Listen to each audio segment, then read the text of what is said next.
নমস্কাৰ সকলোকে স্বাগতম জনাইছো চেনেলটোৰ আৰু এটা কাৰেণ্ট এফেয়াৰ্সৰ ভিডিঅ'লৈ সো মাৰ্চ মাহখনৰ 1 তাৰিখৰ পৰা 10 তাৰিখলৈকে যিখিনি আসাম স্পেচিফিক হওক নেশ্যনেল ইণ্টাৰনেশ্যনেল হওক যিখিনি ইম্পৰ্টেণ্ট সাম্প্ৰতিক ঘটনা প্ৰবাহ আছে আমি সেইখিনি এমচিকিউ হিচাপত ডিছকাছ কৰিম ভিডিঅ'টোত টোটেল 40টাৰো অধিক এমচিকিউ আছে আৰু শেষত আপোনালোকৰ এটা কুৱেশ্যন দি থোৱা আছে গতিকে ভিডিঅ'টো আপোনালোকে শেষলৈকে চাব আৰু ইয়াৰ লগতে আপোনালোকে যদি আমাৰ 2026 চনৰ কাৰেণ্ট এফেয়াৰ্সৰ বুকলেটখন ল'ব বিচাৰে তেনেহ'লে এই বুকলেটখন ল'ব পাৰে এই নম্বৰটোত হোৱাটছআপ কৰি সো ইয়াতে আপোনালোকে আসাম স্পেচিফিক আৰু নেশ্যনেল ইণ্টাৰনেশ্যনেল দুখন সেপাৰেটলি কাৰেণ্ট এফেয়াৰ্সৰ পিডিএফ বুকলেট পাব মান্থলি বিলাকটো পাব লগতে টপিক স্পেচিফিক কিছুমান টপিক বিলাকো পাব পদ্ম এৱাৰ্ডছ হওক ইউনিয়ন বাজেট হওক আইচিসি আন্ডাৰ 19 উইন্টাৰ অলিম্পিক্স এইবিলাক গোটেইবিলাক ইনক্লুড আছে এই পিডিএফখন যদি আপোনালোকে ল'ব বিচাৰে সিম্পলি এই হোৱাটছআপ নম্বৰটোত হোৱাটছআপ কৰি পিডিএফখিনি দিব পাৰে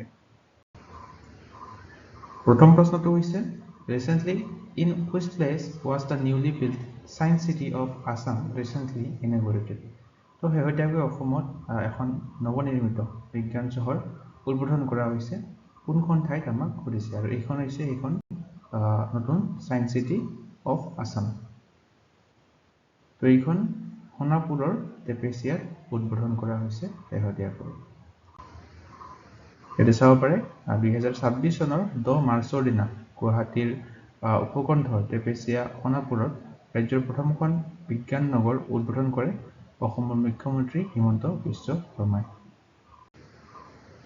Next question is recently the newly discovered plant species Osbekia Zubin garginia was found in which national park of Assam?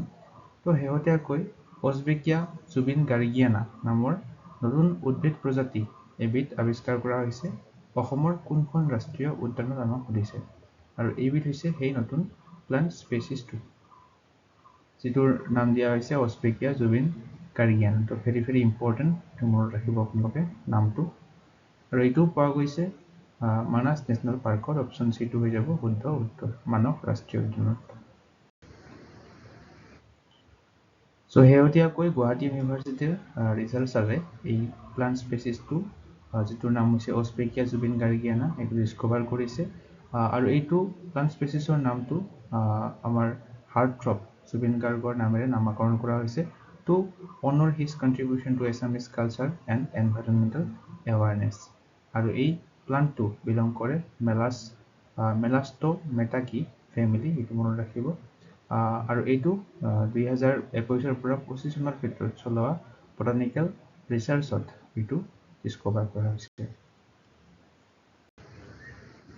Next question to is who became the first person in Assam to receive Indian citizenship under Citizenship Amendment Act CAA তো নাগৰিকত্ব সংশোধনী আইনৰ অধীনত শেহতীয়াকৈ ভাৰতীয় নাগৰিকত্ব লাভ কৰা প্ৰথমগৰাকী ব্যক্তি কোন হৈছে অসমৰ তো এখেতে হৈছে তেখেতৰ নাম হৈছে দীপালী দাস অপচন বি2 হৈ যাব শুদ্ধ উত্তৰ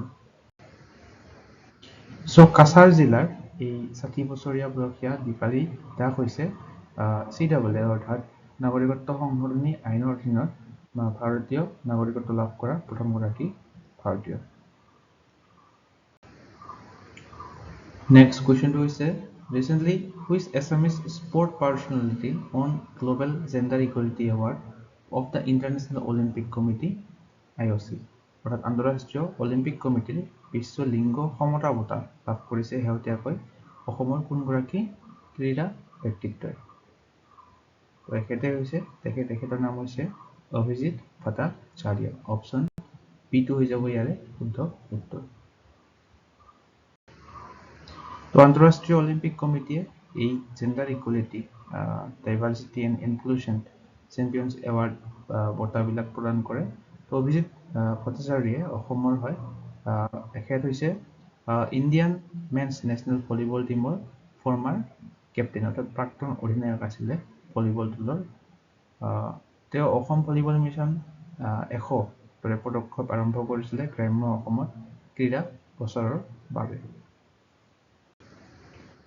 Next question to is recently foundation stones of India's first riverine lighthouses were recently laid along Which river in Assam? Very important question. ভাৰতৰ প্ৰথমটো নদীৰ লাইট হাউচৰ আধাৰশিলা স্থাপন কৰা হৈছে শেহতীয়াকৈ ব্ৰহ্মপুত্ৰ নদীৰ ওপৰত। অপশ্যন C2 হৈ যাব শুদ্ধ উত্তৰ। শেহতীয়াকৈ 2026 চনৰ 5 মাৰ্চ তাৰিখে কেন্দ্ৰীয় মন্ত্ৰী সৰ্বানন্দ সোণোৱালে ব্ৰহ্মপুত্ৰ নদীৰ পাৰত ভাৰতৰ প্ৰথমটো লাইট হাউচৰ আধাৰশিলা স্থাপন কৰে। টোটেল 4টা এনেকুৱা ব্ৰহ্মপুত্ৰ নদীৰ ওপৰত লাইট হাউচ হ'ব। পাণ্ডু, বগীবিল, শিলঘাট, বিশ্বনাথ এই ঠাইকেইখনত, আৰু এইকেইটাক দ্বীপস্তম্ভ নামেৰে নামাকৰণ কৰা হৈছে। এইবিলাকে জাহাজ বিলাকৰ নিশাৰ বাবে যাতায়াতৰ সুৰক্ষা বৃদ্ধি কৰিব। Next question is GI tagged Karbi Anglong ginger recently seen in news is associated with which state? So very important and easy. শেহতীয়াকৈ বাতৰিত স্থান পাইছিলে এই GI tag প্ৰাপ্ত কাৰ্বি আংলঙৰ আদা কোনখন ৰাজ্যৰ সৈতে জড়িত? একেবাৰে সহজ প্ৰশ্ন, অসমৰ সৈতে জড়িত। তো শেহতীয়াকৈ লণ্ডনলৈ 1.2 মেট্ৰিক টন এই কাৰ্বি আংলং আদা ৰপ্তানি কৰা হৈছে। Next question is Mission Basundhara was recently launched by which state government? তো Mission Basundhara 3.0 শেহতীয়াকৈ এই অসম চৰকাৰে মুকলি কৰিছে। লগতে এই ভিডিঅ'টো চাই যদি আপোনালোকৰ সহায় হোৱা বুলি ভাবে তেনেহলে আপোনালোকে লাইক বটনটোত ক্লিক কৰি ইয়াতে এটা হাইপ বটন দেখা হ'ব, ইয়াতে ক্লিক কৰিব নাপাহৰিব। ইয়াতে ক্লিক কৰি হাইপ কৰি দিব।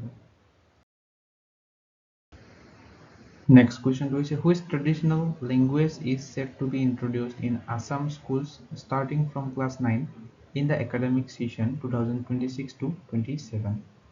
শেহতীয়াকৈ 2026 পৰা 27 শিক্ষা বৰ্ষৰ পৰা নৱম শ্ৰেণীত অসমৰ বিদ্যালয়সমূহত এটা পৰম্পৰাগত ভাষা প্ৰৱৰ্তন কৰা হ'ব। এই ভাষাটো হৈছে ডিমাছা লেংগুৱেজ। অপশ্যন C2 ইয়াতে শুদ্ধ হৈ যাব। ইয়াতে চাব পাৰে 2026 পৰা 27 এই সেশনটোত ক্লাছ 9ত ইন্ট্ৰোডিউস কৰা হ'ব। লগতে ক্লাছ 10ত ইন্ট্ৰোডিউস কেতিয়া কৰা হ'ব? 2027 পৰা 28 এই সেশনটো। ডিমাছা জনগোষ্ঠীৰ পৰম্পৰাগত ভাষা সংস্কৃতিৰ ৰক্ষা কৰাৰ বাবে অসম চৰকাৰে এইটো এটা উল্লেখযোগ্য পদক্ষেপ গ্ৰহণ কৰিছে। Next question is what percentage of India's total muga silk production is contributed by Assam? তো শেহতীয়াকৈ এটা তথ্য এটা ৰিলিজ হৈছিলে ভাৰতৰ মুঠ মুগা সূতা উৎপাদনৰ কিমান শতাংশ অসমৰ পৰা উৎপাদন হয়? তো অসমৰ পৰা টোটেল 90% ভাৰতৰ মুগা সিল্ক উৎপাদন হয়। অপশ্যন D2 হৈ যাব শুদ্ধ উত্তৰ। এতিয়া চাব পাৰে ভাৰতৰ মুঠ এৰী ৰেচমৰ 65% অসমতে উৎপন্ন হয়। Next question is which Assamese filmmaker recently won Crystal Beer Special Mention at Berlin International Film Festival 2026 for the film Not Hero? So very important question হয় এইটো। তো বাৰ্লিন ইন্টাৰনেশ্যনেল ফিল্ম ফেষ্টিভেল 2026 এই নট হিৰো নামৰ ছবিখনৰ বাবে কোনগৰাকী অসমীয়া চলচ্চিত্ৰ নিৰ্মাতাই crystal বিয়াৰ special mention লাভ কৰে? ৰীমা দাসে লাভ কৰে। So it is our the award was given in the generation Kepler section selected by Sheldon and Youth jury. Lead role কৰিছিলে কোনে নট হিৰো সিনেমাখনত? ভুমন ভাৰ্গৱ দাসে লিড ৰোল কৰিছিলে।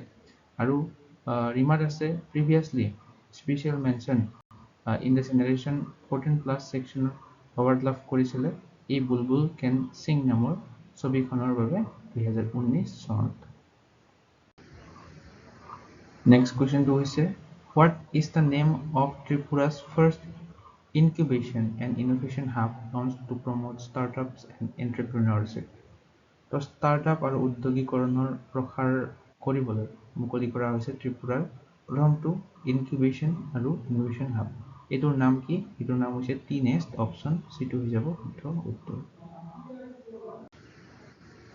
আৰু টি-নেষ্টৰ সম্পূৰ্ণ ৰূপটো হৈছে Tripura nurturing entrepreneurship and startups আৰু এইটো আগৰতলাত অৱস্থিত ত্ৰিপুৰাৰ ৰাজধানী নেক্সট কোৱেশ্চনটো হৈছে on which date is international women's day 2026 celebrated তো আন্তঃৰাষ্ট্ৰীয় নাৰী দিৱস কোন তাৰিখে পালন কৰা হয় এক্সামত সুধি থাকে এই কোৱেশ্চনটো ইন্টাৰনেশ্যনেল ওমেন্স ডে প্ৰতি বছৰে পালন কৰা হয় 8 মাৰ্চ তাৰিখে আৰু এই বছৰৰ থিমটো আছিলে গিভ টু গেইন এইটো মনত ৰাখিব গিভ টু গেইন এইটো আছিলে থিমটো 2026 চনৰ Next question to is that the Rajasthan government has decided to change the name of the Mount Abu to which name? তো আমাক এক্সামত কেতিয়াবা সুধিছে মাউণ্ট আবু এইখন কোনখন ৰাজ্যত অৱস্থিত মাউণ্ট আবু অৱস্থিত ৰাজস্থান ৰাজ্যখনত তো ৰাজস্থান চৰকাৰে শেহতীয়াকৈ এই মাউণ্ট আবুখনৰ নাম সলনি কৰি এটা নতুন নাম ৰখাৰ সিদ্ধান্ত লৈছে এই নতুন নামটো হৈছে আবু ৰাজ এইটো মনত ৰাখিব Next question to is India and which country launched a 20 million euro climate resilience initiative to support India's national adaptation plan. তো ভাৰতৰ ৰাষ্ট্ৰীয় অভিযোজন পৰিকল্পনা সমৰ্থন কৰিবলৈ ভাৰত আৰু কোনখন দেশে 20 মিলিয়ন ইউৰোৰ জলবায়ু স্থিতিস্থাপকতা পদক্ষেপ আৰম্ভ কৰিছে ভাৰত আৰু জাৰ্মানী এই দেশ দুখনে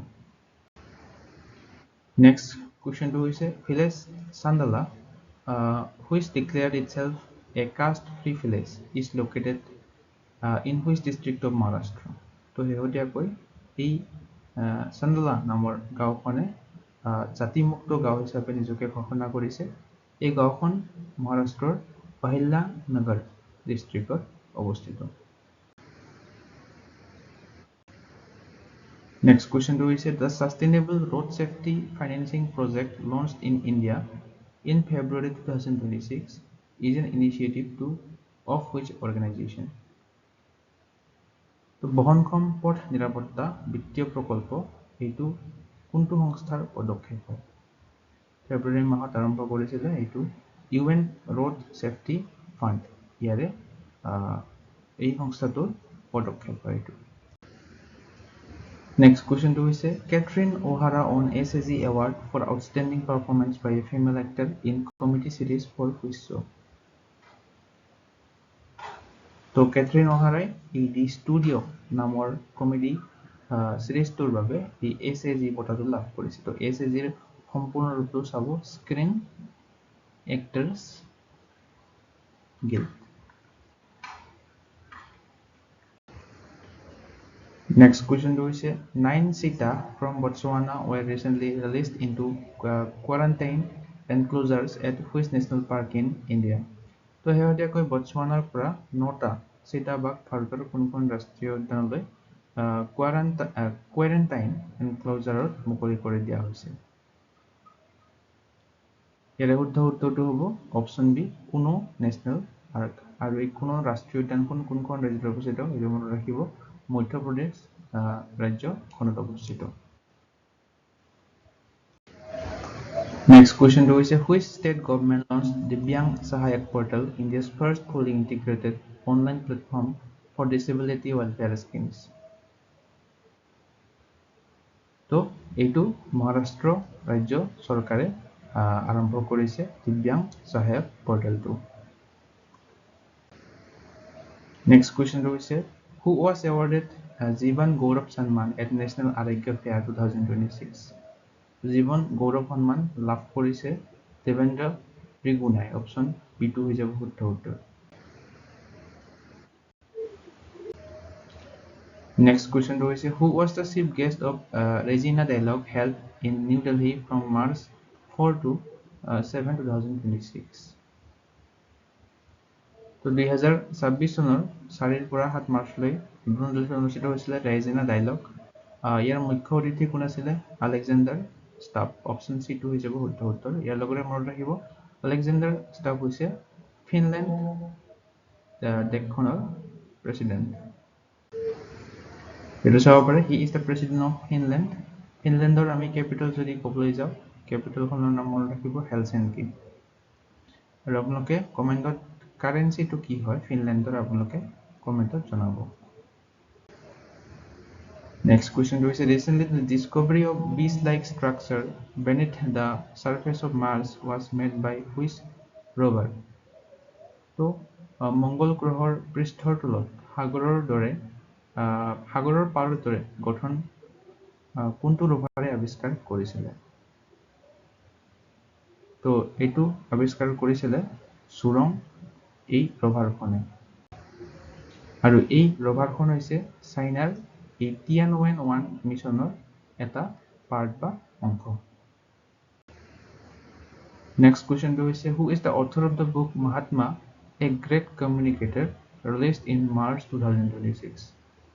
So very important question, book and authors বাবে Mahatma, a Great Communicator এইখন কোনজন অথৰে লিখিছে?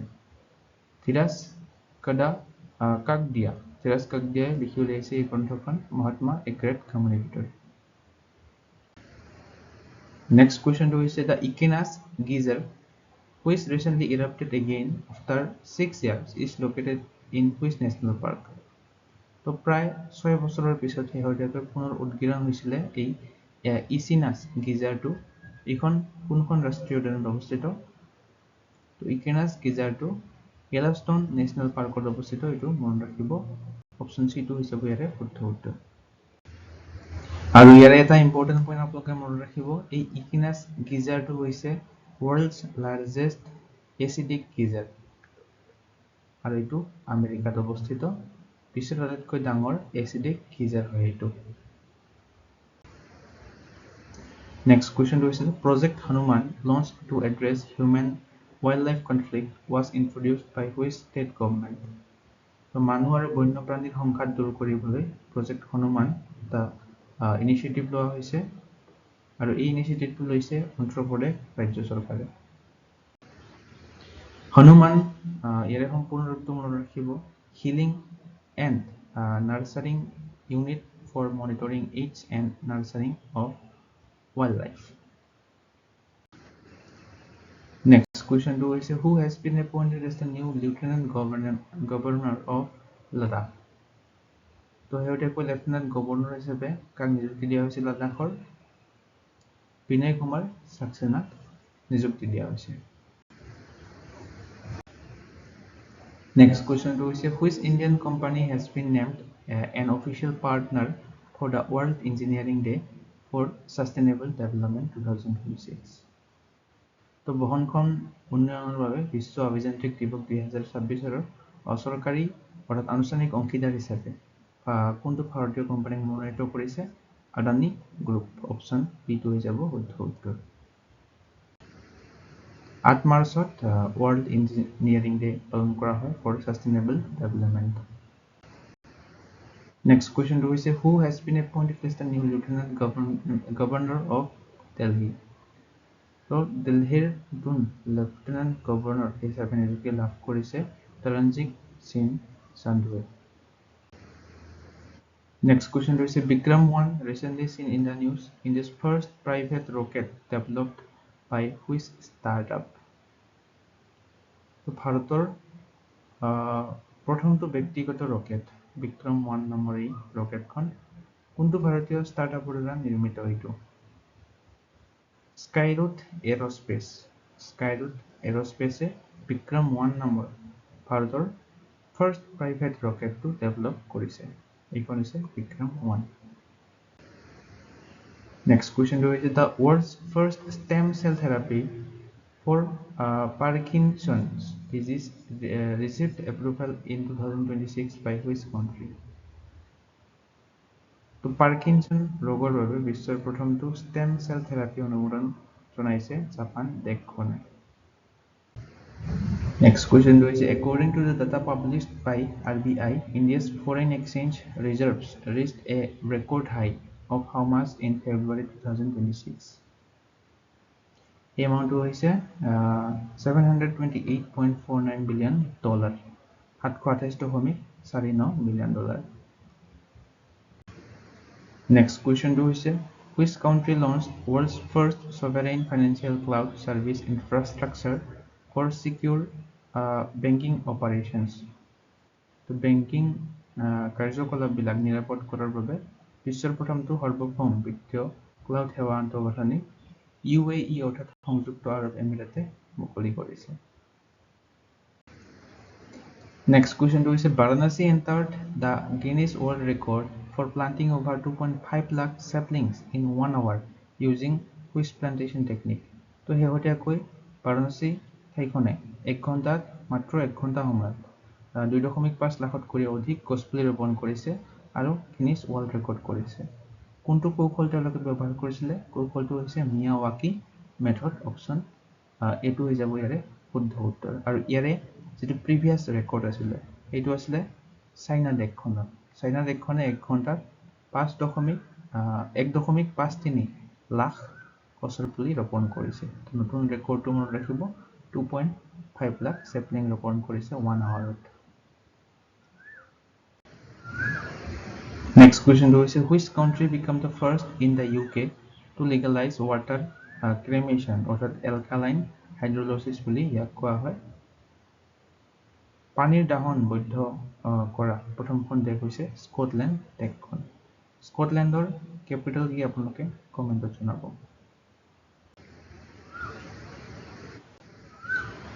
Next question is who became the first captain to score century in T20 World Cup? তো শেহতীয়াকৈ 2026 চনত বিশ্ব T20 World Cup হৈ গ'ল। তো প্ৰথম গৰাকী অধিনায়ক হৈছে যিয়ে শতক অৰ্জন কৰিছে T20 বিশ্বকাপত। ইংলেণ্ডৰ কেপ্টেইন হেৰি ব্ৰুক। অপচন সি টো হৈ যাব শুদ্ধ উত্তৰ। ব্ৰিটিছৰ পৰা he represents England. T20 World Cup held in India and Sri Lanka. Final match খন ক'ত হৈছিল? নৰেন্দ্ৰ মোদী ষ্টেডিয়ামত হৈ গৈছে। ইণ্ডিয়া আৰু নিউজিলেণ্ড দেশ দুখনে ফাইনেল খেলিছে। ভাৰতে জয়লাভ কৰিছে। Next question হৈছে which team won Ranji Trophy 2025-26 title? তো ৰঞ্জি ট্ৰফি 2025 পৰা 26 কিতাপ কোন দলে জয়লাভ কৰিছে? ভেৰি ইম্পৰ্টেন্ট কুৱেশ্যন আগন্তুক এক্সামসমূহৰ বাবে। ৰঞ্জি ট্ৰফি 2025 পৰা 26 টাইটেল লাভ কৰিছে জম্মু আৰু কাশ্মীৰ। অপচন সি টো হৈ যাব শুদ্ধ উত্তৰ। আৰু জম্মু আৰু কাশ্মীৰৰ এইটো প্ৰথমটো ৰঞ্জি ট্ৰফি টাইটেল আছিলে, এইটো মনত ৰাখিব। কৰ্ণাটক হৈছে runners up. Next question is who became 93rd chess grandmaster of India? তো ভাৰতৰ 93 সংখ্যক গ্ৰ্যান্ডমাষ্টাৰ কোন হৈছে? তো শেহতীয়াকৈ এখেতে হৈছে নিউ গ্ৰ্যান্ডমাষ্টাৰ অৰ্থাৎ 93rd সংখ্যক আৰফ টিংগলা হৈছে এখেতৰ নাম। আৰু ইয়াৰ আগৰ 92nd এইজন কোন আছিলে? আৰিয়ান ফাৰ্ষ্ট নে আছিলে ইয়াৰ আগৰ 92nd grandmaster of India. Next question is recently which team won 10th edition of ICC Men's T20 World Cup 2026? তো অলপ আগতে পঢ়িলো ভাৰত আৰু নিউজিলেণ্ডৰ মাজত ফাইনেল খেলখন অনুষ্ঠিত হৈছিলে। তো ভাৰতে জয়লাভ কৰে। অপচন সি টো হ'ব শুদ্ধ উত্তৰ। নেক্সট হৈছে recently Indian roller skater Srishti Dharmendra Sharma set a Guinness World Record in limbo skating by completing 50-meter challenge in what time? তো তেখেতে মাত্ৰ 7.46 সেকেন্ডত এই স্কেটিং কৰিছিলে 50 মিটাৰ চ্যালেঞ্জ। লিম্বো স্কেটিংত তেখেতে গিনিছ ৱৰ্ল্ড ৰেকৰ্ড কৰিছে। তো টাইমটো মনত ৰাখিব 7.46 second. Next question is which Indian cricketer became first cricketer to receive her own Barbie doll? Option B2 হ'ব ইয়াৰে শুদ্ধ উত্তৰ স্মৃতি মান্ধানা। Next question কেইটা আমি T20 World Cupৰ বিষয়ে অকমান ডিসকাস কৰিম। Who served as the tournament ambassador for ICC Men's T20 World Cup 2026? Very important question হ'ব পাৰে এইটো। যেটো 2026 চনত শেহতীয়াকৈ T20 বিশ্বকাপ হৈ গ'ল পুৰুষৰ। টুৰ্নামেন্ট এম্বেছাডৰ কোন আছিলে? তো ইয়াৰে টুৰ্নামেন্ট এম্বেছাডৰ আছিলে ৰোহিত শৰ্মা। অপচন সি টো হ'ব শুদ্ধ উত্তৰ। Next question to is which country co-hosted the ICC Men's T20 World Cup 2026? তো অলপ আগতে আমি পঢ়িলো যুটীয়াভাৱে আয়োজন কৰিছিলে ভাৰত আৰু শ্ৰীলংকা এই দেশ দুখনে। Next question to is what was the official theme song of the T20 World Cup 2026? So important question hobo pare eto. Official theme to ki asile? Official theme song to asile Feel the Thrill option eto hoi jabo শুদ্ধ উত্তৰ আৰু এই song to composed কৰিছিলে এখেতৰ নাম হৈছে Aniruddha Ravichandra. Next question to is who was named the player of the tournament in the ICC Men's T20 World Cup 2026? So player of the tournament খিতাপটো কোনে লাভ কৰিছে 2026 চনৰ এই T20 বিশ্বকাপত এখেতে লাভ কৰিছে এখেতৰ নাম কি এখেতৰ নাম হৈছে সঞ্জু স্যামসন অপশন C2 হৈ যাব শুদ্ধ উত্তৰ। Next question to is what is the prize money awarded to the winning team of Men's T20 World Cup 2026? অৰ্থাৎ ভাৰতে জয়লাভ কৰিছে আমি পঢ়িলোৱে T20 বিশ্বকাপ তো ভাৰতক জয়লাভ কৰাৰ বাবে কিমান টকাৰ নগদ ধন প্ৰদান কৰিছিল এইটো আপোনালোকে ক'ব লাগে এই চাৰিটা অপচনৰ কোনটো শুদ্ধ হয় কমেন্ট কৰি জনাব আৰু ইয়াৰ লগতে আপোনালোকক জনাও যে আপোনালোকে যদি কাৰেণ্ট এফেয়াৰ্ছৰ 2026 চনৰ PDF বুকলেট দুখন আমাৰ চেনেলটোৰ ল'ব বিচাৰে তেনেহলে এই WhatsApp নম্বৰটোত WhatsApp কৰি আপোনালোকে এই বুকলেট দুখন ল'ব পাৰে আৰু জানুৱাৰীৰ পৰা এপ্ৰিল মাহলৈকে আপোনালোকে আপডেট পাব এই WhatsApp গ্ৰুপটোত আপোনালোকে WhatsApp কৰিব 50 টকা পে কৰিব লাগিব তাৰ পিছত এই গ্ৰুপটোত আপোনালোকক এড কৰা হ'ব যত আপোনালোকে মান্থলি আৰু টপিক ওয়াইজ আপডেট বিলাক পাই থাকিব সো আজিৰ ভিডিওটো চাই আপোনালোকে কেনে পালে কমেন্ট সেকশনত জনাবলৈ নাপাহৰিব চাই যদি ভাল পায় তেনেহলে লাইক এটা কৰি দিব শেয়াৰ এটা কৰি দিব লগতে আপোনালোকে হাইপটো কৰিবলৈ নাপাহৰিব হাইপটো প্লিজ কৰি দিব কমেন্ট কৰিবলৈ নাপাহৰিব যদি ভিডিওটো ভাল লাগে লগতে এসেনশিয়াল ষ্টাডিজ আমাৰ চেনেলটো সাবস্ক্ৰাইব কৰি ল'ব ধৰণৰ কাৰেণ্ট এফেয়াৰ্ছৰ কন্টেন্ট আগলৈ পাই থাকিবৰ বাবে আজিলৈ মানে ধন্যবাদ